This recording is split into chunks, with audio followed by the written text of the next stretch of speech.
Syria में तख्ता पलट हो गया है।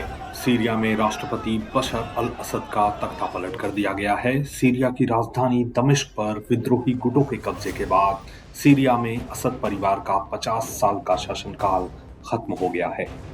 कुछ ही घंटों के अंदर विद्रोहियों ने सीरिया में असद का तख्ता पलट कर दिया और इसके बाद वो सीरिया छोड़कर भाग गए हैं। इस बीच ऐसी खबरें सामने आ रही हैं कि राष्ट्रपति असद सीरिया छोड़कर रूस भाग गए हैं, जहां राष्ट्रपति व्लादिमीर पुतिन ने उन्हें राजनीतिक शरण दी है।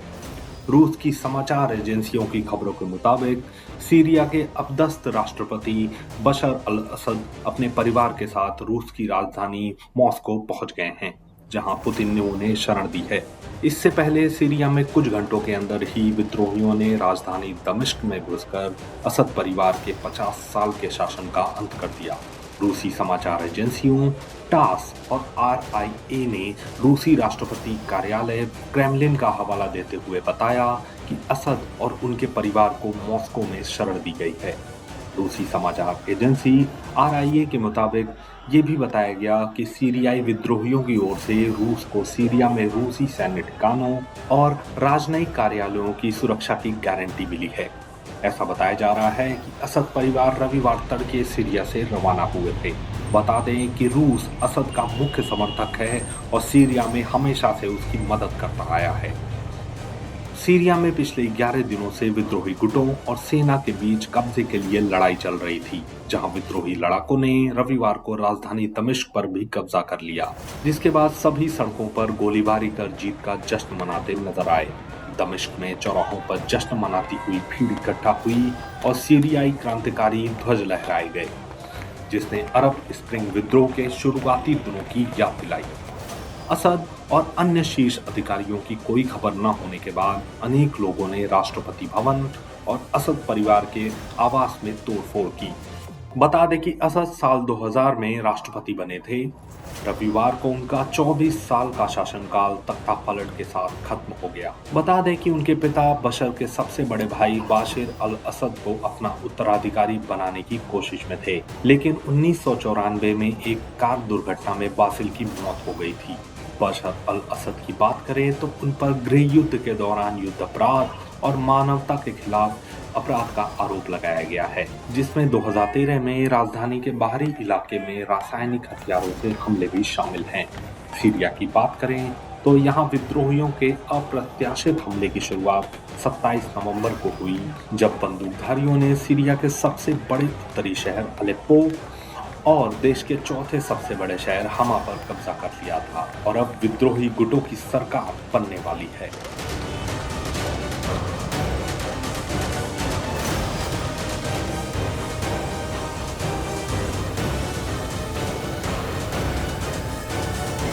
कई कारण हैं। 2011 से वहां पे एक तरह से देखा जाए तो गृह युद्ध चल रहा था। पहले अपराइजिंग थी, अरब अपराइजिंग, जो प्रो डेमोक्रेसी के लोग थे वो लड़ रहे थे। फिर बाद में अलकायदा वहां पे आ गया, दाइश फिर आ गई। इन लोगों ने वहां पे खिलाफत कायम कर दी। वो कई साल रही, 2-3 साल, उसकी वजह से सब बर्बाद हो गया, इराक भी और सीरिया भी। फिर उसके अलावा ये भी था कि तब से इनका पूरा कंट्रोल तो था नहीं मुल्क के ऊपर। कभी कहीं प्रॉब्लम थी, कभी कुर्दिश की प्रॉब्लम थी, तो कभी ये मिलिटेंट ग्रुप इदलिब सिटी में काफ़ी स्ट्रांग थे। फिर इनका इंटरवेंशन बराबर रहता था। टर्की और इजराइल लगातार पिछले कुछ दिनों से हम देख रहे हैं बॉम्बिंग कर रही थी। इनके जितने वेपन डिपो थे उसको बहुत से अधिकतर को उसने डिस्ट्रॉय कर दिया था। फिर उसके अलावा ये था कि ये आतंकवादी जो ग्रुप हैं वो अपने को अब आतंकवादी नहीं कह रहे हैं, लेकिन इनका पास तो वही है तहरीर अल शम्स का। ये पहले जबहत अल नुसरा थी जो कि एक उसका ग्रुप था, अलकायदा का ग्रुप था। तो ये सारे लोग जो थे लगातार एक के बाद इंसिडेंट होते गए, ये कमजोर होते गए। रेवेन्यू था नहीं, स्टेट फेल हो चुकी थी और फिर सेना ने लड़ने से भी इनकार किया।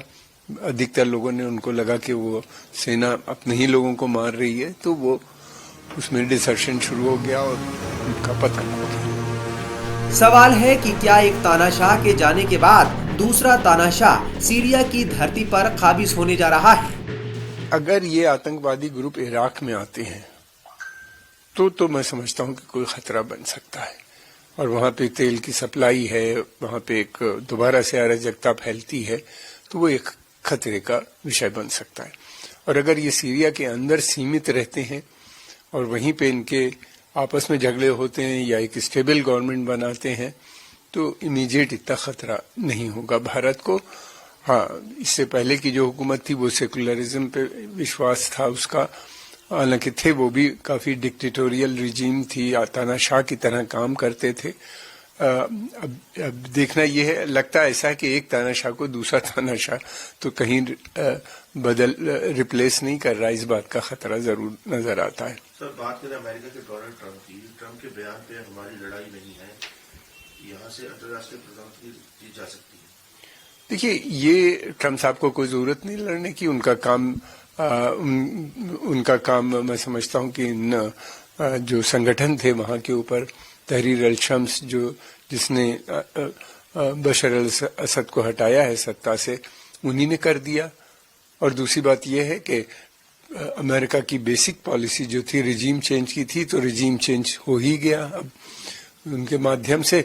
अब ये देखना है कि आने वाली रिजीम के किस तरह के संबंध होते हैं अमेरिका के साथ।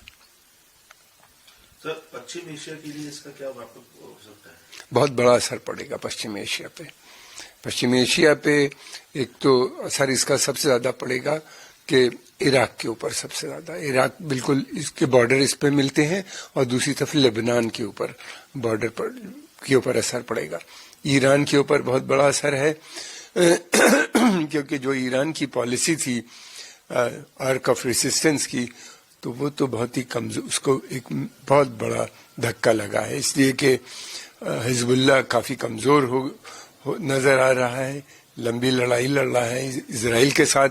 अब उसकी सप्लाई सपोर्ट बेस भी कम हो जाएगा, क्योंकि बीच में सीरिया आ गया। पहले उनकी लगातार सप्लाई बनी रहती थी ईरान के साथ, ईरान वाया इराक। दूसरी बात ये भी है कि हिजबुल्लाह का कमजोर होना ये सीरिया के लिए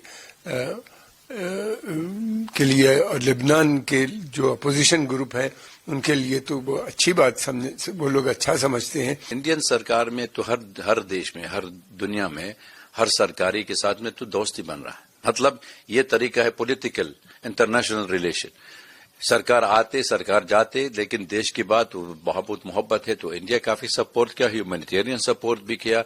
सीरियन मसला का हल, Syrian by Syrian for Syrian, ये तो इंडियन पोजीशन है। कोई युद्ध नहीं मांग रही, कोई फॉरेन इंटरवेंशन नहीं मांग रही।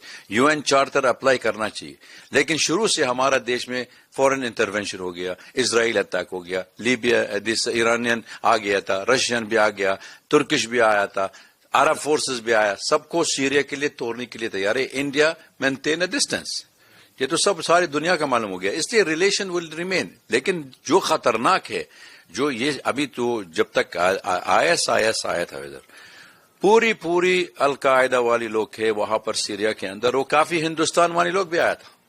ये मतलब 200 कम से कम 200 इंडियन भी आ गया वहां पर, इसलिए थोड़ा से डर लगता है ये इट विल बी क्या महब ऑफ टेररिज्म। जिहादिस्ट कल्चर शुरू हो गया, जैसे अफगानिस्तान, इराक, अभी सीरिया भी दोबारा होना चाहिए। तो वी डोंट नो अगर ये तो सरकारी सेक्युलर आउटलुक है, रिलीजियस आउटलुक है, किसी को मालूम भी नहीं है। क्योंकि जैसे बांग्लादेश कर दिया था, जैसे अफगानिस्तान भी किया था, दुनिया का देख रहे के लिए पब्लिक ओपिनियन ये देख लो बहुत मॉडरेट है, लेकिन हमको मालूम है you can change the clothes of the person, लेकिन बाकी वही है, the person will remain the same, ideology is the same. तो इसलिए हम लोग कहते हैं India should watch and see cautiously, ये तो टेररिज्म नहीं होना चाहिए दोबारा, क्योंकि इंडिया सबसे बड़ी देश में, सबसे पहले वाले देश में, तो उन्होंने ड्राफ्ट भी किया था compact for the comprehensive fight against terrorism, तो यूएन भी जमा किया था ड्राफ्ट के लिए, लेकिन किसी का एक्सेप्ट नहीं किया।